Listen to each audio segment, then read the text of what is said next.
All right, good morning. It is Thursday, January 30th, 2025.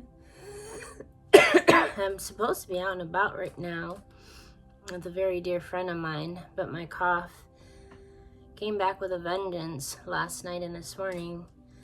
So unfortunately I had to cancel, and I may be coughing more throughout this message today. But I called my hospice nurse, so we have some nebulizer meds coming, and also every time I think I don't have something to say, I go into the sacred darkness of reflection and meditation, and something pops up. Normally, I type my notes on a laptop, but today, nothing really came to me until I was in meditation, so I have my handwritten notes today. So I'll be looking down and looking up as I read them. Today is also the new moon. What that means is the moon is dark, the earth throws its shadow over it, and spiritually speaking, the symbolism is it represents our subconscious. And when this happens, you might start to feel things that are blocking you or holding you back coming up to the surface for you to look at.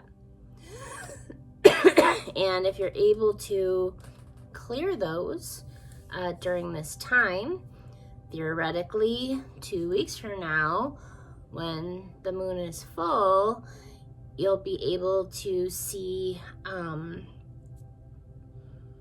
that block cleared. Or if you didn't clear any blocks or shadows or didn't know that's what you were working on, then that's what's going to be revealed during the full moon. Which might be why there's a lot of myth around full moons. Anyway, as if you follow me, or if you don't, you may or may not know that I've been doing a lot of inner reflection on why I can't heal myself at this time, especially when I actually really do believe that we can create our own reality. Yet, after reflecting on nature, who is one of my greatest teachers and always has been, I've come to believe that me being able to create my own reality is only partially true. I do believe that the consciousness is like a pipeline, and like pipelines in our kitchen sink, they can get clogged, or in the bathroom or anywhere else, right? And I believe that the chakras, the mention of Jacob's ladder in the Bible, the rainbow bridge, which isn't just for pets, it actually started in Norse mythology and Native American mythology. Those are keys of how to unlock or unclog those clogs. For example, red represents stability, having safety, security, and courage. So if you don't feel safe, if you feel afraid, you have to unclog that, script flip that. Orange is creativity and forgiveness. So if you have anger against someone or you don't feel creative, you have to script flip that. You have to forgive yourself and others, and then also open up to creativity. Yellow represents self-confidence. So if you feel insecure in yourself, you have to script flip that so that you finally do feel secure. Green represents the heart chakra, love. So if you feel anger or jealousy, you need to script flip that into love and compassion and understanding and empathy. If you tell lies, you need to flip that around so that you start telling truth. If you start misperceiving things, purple, violet, then you need to stop projecting what you want onto people and actually see what is there, whether that's positive, negative, or neutral. But then what happens when you get to violet? What's next? When you're no longer clogged anymore. Oh, and when there's no more scripts to flip, because you've edited your mind and your heart so much that you maybe haven't perfected them. When we unclog things, it doesn't mean we don't experience negative things. It just means that when we do experience them, we know how to unclog them or script flip them very quickly. Rather than it taking years or months or days and weeks, it might just take minutes or even seconds. Well, that's when the leap of faith comes in. That's where you let go of the rope, and which is interesting because I've been watching a TV show called The Summit. And one of the challenges they literally had to do was they were hanging onto a rope, right? Belaying down the side of a cliff, but there did come one point where they had to let go and just trust that the pulley system had them and was able to take them down the rest of the mountain. Well, that's also what we have to do metaphorically. We have to let go of the rope, and we have to allow the infinite intelligence to take over. So, for example, I love plants, and I said nature is one of my greatest teachers. And the secretaries that I used to work for used to always give me their plants to fix them. So this is one that I fixed for them, and if they want it back, I'll give it to them. But you'll notice it blooms. I didn't have to do anything to this plant. You can't force a bloom to open, otherwise you actually end up destroying it. So while I did give it the right conditions for it to bloom, it had to bloom on its own. So that's kind of what I'm talking about. Like, we have to give ourselves the right conditions in order for ourselves to thrive. But once we give ourselves the right conditions, then there's nothing else we have to do. It just happens naturally. Another way that I see this is letting go can be very difficult. So for example, I used to have this beautiful, I guess it was a pear tree, I didn't know that, out in my yard. And I love that tree. There was another tree that when I was on my walk, I really love that tree too. Because it looked like this big elk every time I walked by it.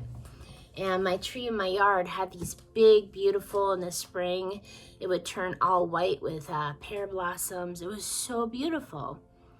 But then one day we realized sometimes when trees form in like a V, water can drip down in between, making the inside weak and sick. And that's what happened to my poor pear tree, and it had to come down. Now, I was very sad, and we should all take time to mourn things that we have physically lost.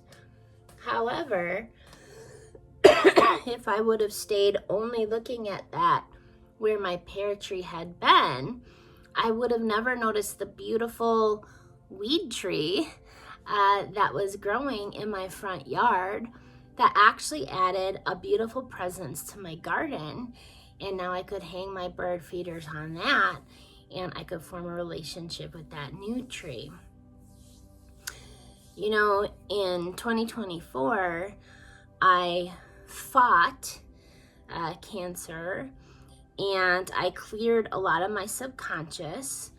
And then in 2025, I heard from the infinite intelligence, you're almost there. And I'm going to show you this image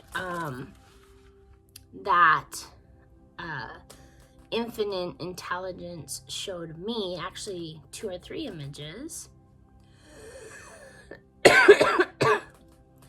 these images, along with my meditation, really taught me how to walk on the water of my own memories, but also to use my emotions to surf upon them rather than let them drown me anymore.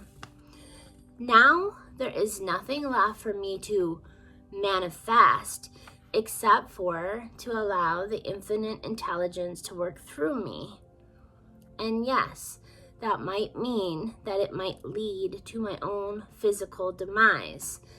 Just like how I saved this plant and I made it healthier, that at some point, no matter what I do, it will come to the end of its cycle. Okay. Do you realize something else that nature has taught me? Let's go back to the tree example. Now, I did not experience this with my pear tree. Well, a little bit I did, but not really. But I did experience this with some magnolia trees and elm trees. So, I'm not sure if it happened where you were, but these bugs came through and kind of destroyed a lot of the elm trees around where we lived, and they had to be cut down. Well, those elm trees sent out tons of seeds, and I found that in my garden, lots of weed trees were growing. And I kind of felt bad because I couldn't let all the weed trees grow. I did allow one to grow. The other thing that made me really, really sad is that my neighbors had these beautiful, small little magnolia trees against their house. I understand they didn't want the roots to affect their foundation, so they chopped them all down. That really hurt my heart because to me, trees are almost like people. And what I found was really interesting was the next spring, 3 magnolia trees popped up in my yard. So what life does when it feels that it's about to die or be threatened is it sends out seeds to go ahead and to continue that information, that genetic life, even if it led to the other the other tree's physical demise. So, I have 2 sons who will continue to live on for me, along with the seeds that I planted on TikTok and YouTube. In 2018, I heard Spirit ask 2 questions. Do you trust me, and are you coming? After thinking about it, I said yes. And I'm also going to show you, not only does Spirit speak to me through plants and nature, it also speaks to me through children's songs and children's movies. That's because I do believe I really am a child at heart. And anyone who does or doesn't know me, when they put in my port, let's see, what's on this side? There's the scar. When they put in my port, they realized that my vascular system never switched over to an adult system. Also, if you actually look at my fingernails, they look a lot like children's or infant fingernails. They don't look like adult nails. And one of my kidneys never fully formed. So there's lots of part of me that is actually still a child. So this kind of makes sense. So the image that came to mind was Aladdin when he's reaching out for Jasmine's hand to jump onto the magic carpet ride, right? And the other one was Polar Express, asking him to get on the train and to go to the North Pole. And both of these was about a leap of faith. It was about trusting that which can't be seen. The other song that kind of came to me during this time was Peace Train. And so maybe I'll post that link below. So, in 2018, I said yes. And then in 2020 and 2022, and now the cancer keeps coming back. Yesterday, I told Spirit during my meditation, I don't know what's best for me, to try to manifest this healing of myself, which doesn't seem to be working this time, or if maybe I do need to leave. And I'll talk about why I might think that in just a minute. And so I told the infinite intelligence, I'm done manifesting. The pipeline is clear. It's ready for flow. I trust you. And so I'm leaving everything up to you. What I'll do is I'll go with your flow. I'm actually really good at getting intuition and following it, and it leading me exactly to where I need to be. It's never let me down before, and so I trust it this time as well. I trust that it'll occur just as naturally now as a flower opening, and there's nothing that I really need to do anymore now that the pipeline is open and cleared. Everything will just happen naturally. There is no need to manifest or focus or create a vision board any longer. Now, I can just sit back and watch the flowers unfold or the scenes go by, like in a car ride. Because infinite intelligence knows not just my thoughts and feelings, it knows the thoughts, feelings, and progress of everybody around me, and even those I don't know. And here's a very horrible thought that I am going to say out loud, because I never shy away from the dark. What if me, by going, it allows others to finally find and discover their own independence and purpose, just as I have had to find and discover mine? It is an answer that I don't have, so that's why I've left it up to the infinite intelligence, which is much greater than my own. So if you have any blocks, keep tending the garden, keep preparing the way until you get to the point where there's a clear line, mind and heart. Because now more than ever, the world needs a lot more clear minds, a lot more hearts, a lot less vision boards, and a lot more just allowing the natural beauty and flow to happen.